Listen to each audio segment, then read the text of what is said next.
मायानगरी मुंबई एक दोन नव्हे 9 खून करणारा विकृत क्रूरकर्मा सुरुवातीला मी खून केले असं सांगत स्वतःच पोलिसांकडे आला होता.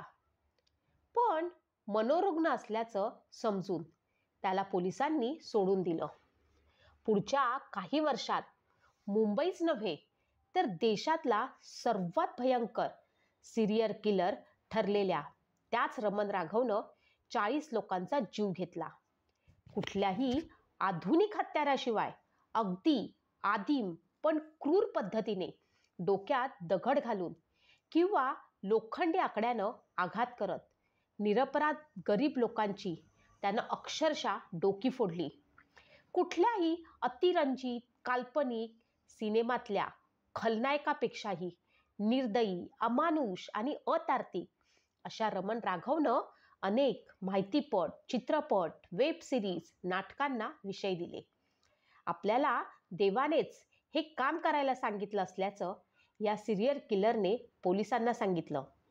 आपलं त्याच्याशी वायरलेस कनेक्शन आहे असल्या काही गोष्टी त्यानं कबुली जबाबात सांगितल्याच्या बातम्या तत्कालीन वृत्तपत्रात छापून आल्या होत्या. या रमण राघवला जेरबंद करणाऱ्या तत्कालीन पोलीस अधिकाऱ्यांनीही त्या तपासाविषयी नोंदी पुस्तक रूपाने किंवा मुलाखतीतून समोर आणल्या. खरंच कोण होता रमण राघव? का मारली त्यानं माणसं? आणि त्याचं शेवटी काय झालं? ही आहे खरी गोष्ट.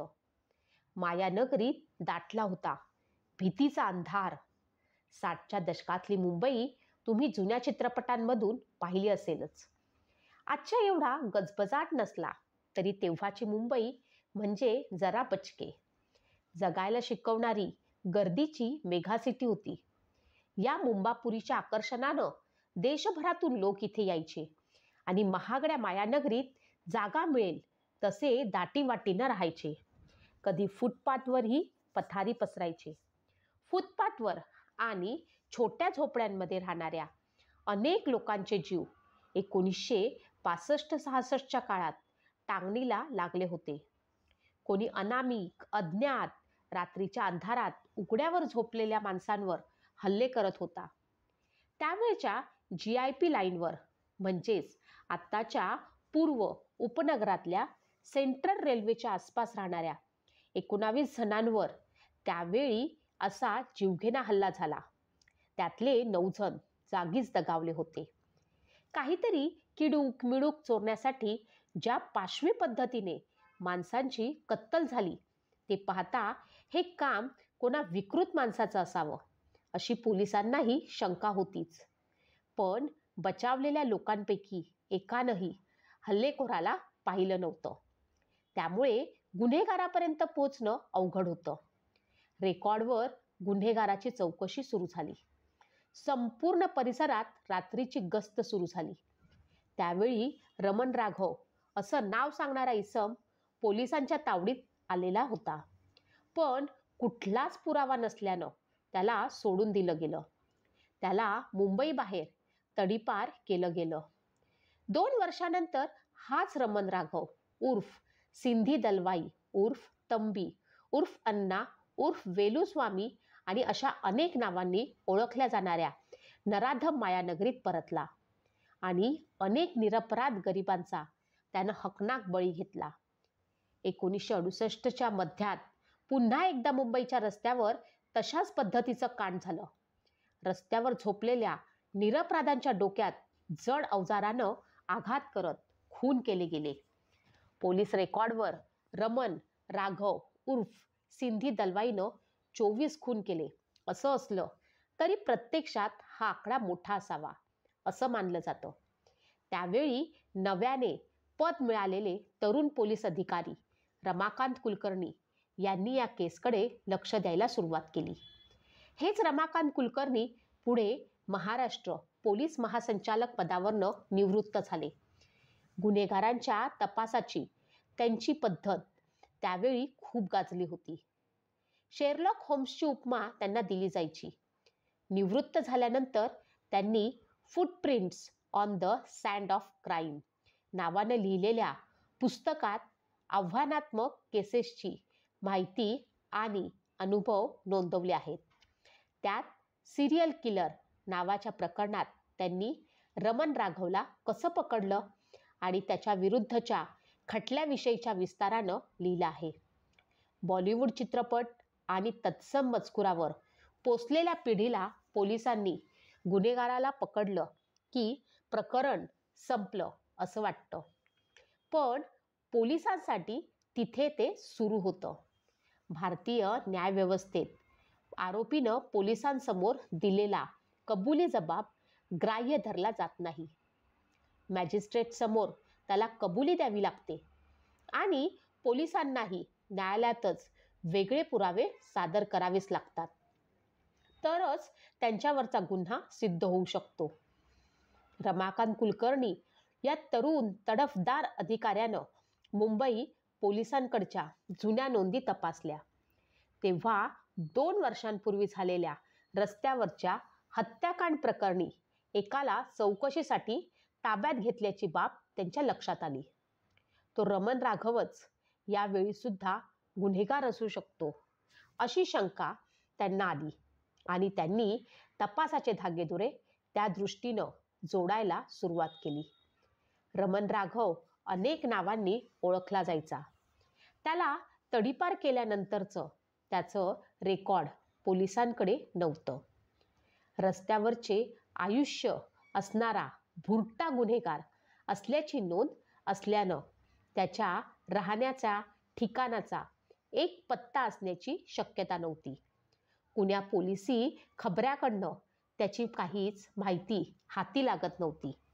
सर्वसामान्य दिसणारा आणि अगदी दरिद्री रस्त्यावरचं आयुष्य जगणाऱ्या भनंग माणसाच्या शोधासाठी त्या काळी सुद्धा अख्खं मुंबई शहर पालथं घालणं ही काही सोपी गोष्ट नव्हतीच. शिवाय या अंधारात मारलेला तीर योग्य ठिकाणी असला तरच या कोम्बिंग ऑपरेशनला अर्थ होता. कारण रमण राघव किंवा सिंधी दलवाई किंवा तंबी विरोधात तोपर्यंत काहीच सबळ पुरावा पोलिसांकडे नव्हता.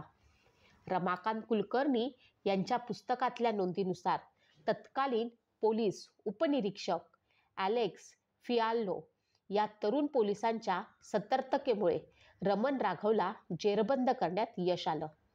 क्राईम वायरने दिलेल्या लेखात फियाल्लो यांनी सांगितलेला अनुभव नमूद केलेला आहे. फियाल्लो सांगतात, माझ्या खिशात त्या सिरियल किलरचं रेखाचित्र असायचंच. त्या दिवशी नेहमीप्रमाणे मी कामावर जाण्यासाठी बसची वाट पाहत असताना बस स्टॉपवर मला त्या रेखाचित्रातल्यासारख्या एक माणूस खाकी हाफ पॅन्ट आणि निळ्या शर्टात दिसला. त्याच्याकडे असलेल्या ओल्या छत्रीमुळे माझा संशय बळावला.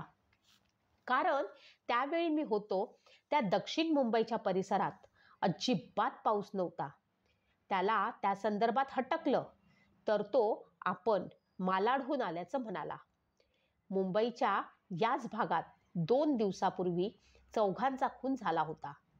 त्याला पोलीस चौकीत नेऊन कसून चौकशी केली तेव्हा त्याच्याजवळ एक हाफरिंग चष्मा आणि शिंपी सुई लागू नये म्हणून वापरतात तो धातूचा अंगठा होता.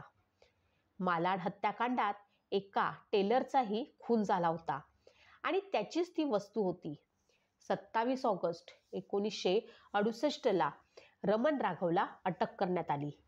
कबुली जबाब, कोर्टात केस, निकाल, हायकोर्टापुढे पुन्हा सुनावणी असं करत करत त्याच्या गुन्ह्याविषयी अंतिम निर्णय यायला 1968चा ऑगस्ट महिना उजाडला. रमण राघव नावाचा सिरियल किलर विकृत आहे यात तर शंका नव्हतीच, पण तो किती लहरी आणि विक्षिप्त आहे याचाही अंदाज पोलिसांना पदोपदी यायला लागला. रमाकांत कुलकर्णींच्या पुस्तकात म्हटलं आहे त्यानुसार त्याला तोंड उघडायला लावणं सोपं नव्हतं आणि पोलिसांची खरी कसोटी तिथेच सुरू झाली. थोडं चुचकारून त्याला बोलतं करावं लागेल हे कुलकर्णी यांनी ओळखलं. कारण पोलिसी खाक्या दाखवून झाला होता. पण हा प्राणी त्याला बदला नाही. तुला काय पाहिजे असं विचारताच रमण राघव मूर्ग असं म्हणाला आणि त्याला खरोखरच चिकनची उत्तम डिश मागवून खाऊ घालण्यात आली. मग त्यानं आपल्याला सुगंधी तेल आणि आरसा हवा अशी मागणी केली. सुगंधी तेलानं स्वतःच्या डोक्याला या माणसानं मालिश केली आणि हे असं तृप्त झाल्यावरती तो आपणहून पोलिसांना म्हणाला, बोला आता तुम्हाला काय हवंय. त्यानंतर खरोखरच त्यानं पोलिसांबरोबर जाऊन खून केल्याची ठिकाणं, त्यासाठी वापरलेला लोखंडी आकडा कुठे ठेवला, ते ठिकाण, खून केला त्या ठिकाणाहून उचललेल्या काही किडूक मिडूक वस्तू, हे सगळं त्यानं दाखवलं. वर मॅजिस्ट्रेटसमोर असाच कबुली जबाब देण्याचं आश्वासनही दिलं. रमण राघव विरोधातली केस कनिष्ठ न्यायालयात सुरू होती. तेव्हा त्यानं अत्यंत निर्विकारपणे कबुली जबाब दिला होता.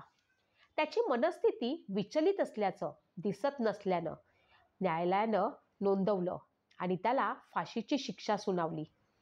फाशीच्या शिक्षेची अंमलबजावणी थेट होत नाही, त्यासाठी उच्च न्यायालयात शिक्कामोर्तब होणं आवश्यक असतं.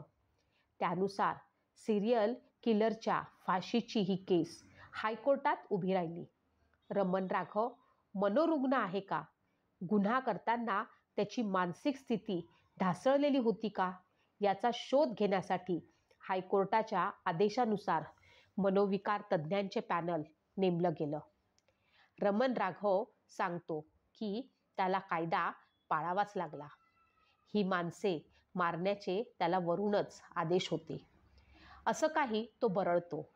याचा अर्थ आरोपी कुठल्या तरी आभासी जगात वावरत असताना त्यानं ही कृत्ये केली. त्याला क्रोनिक पॅरानॉइड सिझोरेनिया असल्याचं निदान झालं होतं. म्हणूनच फाशीची शिक्षा रद्द करून त्याला जन्मठेप दिली जावी, त्याच्यावरती उपचार व्हावेत असं हायकोर्टानं 4 ऑगस्ट 1987च्या निर्णयात म्हटलं होतं. मुंबईच्या इतिहासातल्या या महाभयंकर विचित्र मनोविकृत सिरियल किलरला अखेर आजन्म कारावासाची शिक्षा झाली आणि त्याची पुण्याच्या येरवडा तुरुंगात रवानगी करण्यात आली. तिथे त्याची मनोवस्था काय होती, त्याच्यावर खरोखर उपचार झाले का, याविषयी माहिती उपलब्ध नाही. पण एप्रिल 1995 मध्ये येरवडा मध्यवर्ती कारागृहात